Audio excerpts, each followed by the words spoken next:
O que vemos na entrevista do governador de Minas Gerais, Romeu Zema, é uma aula de como construir uma narrativa que soa impecável aos ouvidos desatentos, mas que desmorona completamente quando confrontada com os fatos, os números e a contabilidade real do Estado. O discurso de austeridade, eficiência e choque moral contrasta violentamente com a realidade de um Estado que hoje amarga a pior situação financeira do Brasil, com um rombo de caixa de 11,3 bilhões de reais e uma dívida que explodiu. Vamos entender a história e desmontar essa narrativa ponto por ponto, rindo para não chorar do desmando financeiro em Minas. Primeiro, a questão da dívida pública. Na entrevista, Zema tenta se eximir da responsabilidade pelo aumento da dívida, culpando heranças do passado e juros abusivos.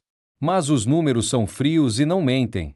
Quando ele assumiu o governo em janeiro de 2019, a dívida de Minas Gerais com a União e outras instituições era de 114,7 bilhões de reais. Em novembro de 2025, esse valor ultrapassou os 201 bilhões de reais. Estamos falando de um crescimento assustador de mais de 75% durante a sua gestão. Só entre o final de 2024 e o final de 2025, a dívida cresceu quase 13 bilhões, mesmo com o Estado fazendo algumas amortizações. E como essa dívida chegou a esse ponto? A narrativa tenta esconder o fato de que o governo Zema passou 21 meses sem pagar um centavo das parcelas devidas à União. Ele acionou o Supremo Tribunal Federal repetidas vezes, obtendo liminares que suspenderam o pagamento.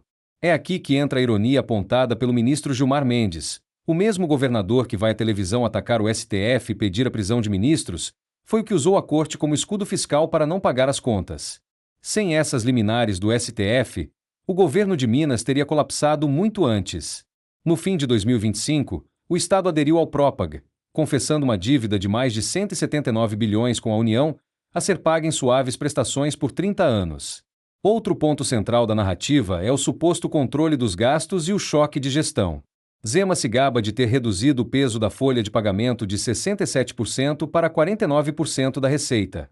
O que ele não diz é que 49% é exatamente o limite máximo permitido pela Lei de Responsabilidade Fiscal.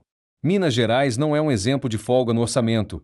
O Estado está com a corda no pescoço, sendo o segundo do país que mais compromete sua receita com salários, perdendo apenas para o Rio Grande do Norte. E a situação fica ainda mais grave quando olhamos para a previdência dos servidores. O IPSEM apresenta o segundo maior déficit previdenciário do Brasil, atrás apenas de São Paulo. No primeiro bimestre de 2026, o rombo foi de 2,3 bilhões de reais, com projeção de chegar a 20 bilhões no ano. Esse buraco exige aportes constantes do Tesouro Estadual, sugando recursos que deveriam ir para saúde, educação e infraestrutura. Por falar nisso, o gasto com segurança pública em Minas hoje supera a educação e é mais que o dobro da saúde. A narrativa do governador também exalta a austeridade e o fim da gastança. No entanto, a realidade contábil mostra que o governo tem sido extremamente generoso com grandes empresas através de renúncias fiscais.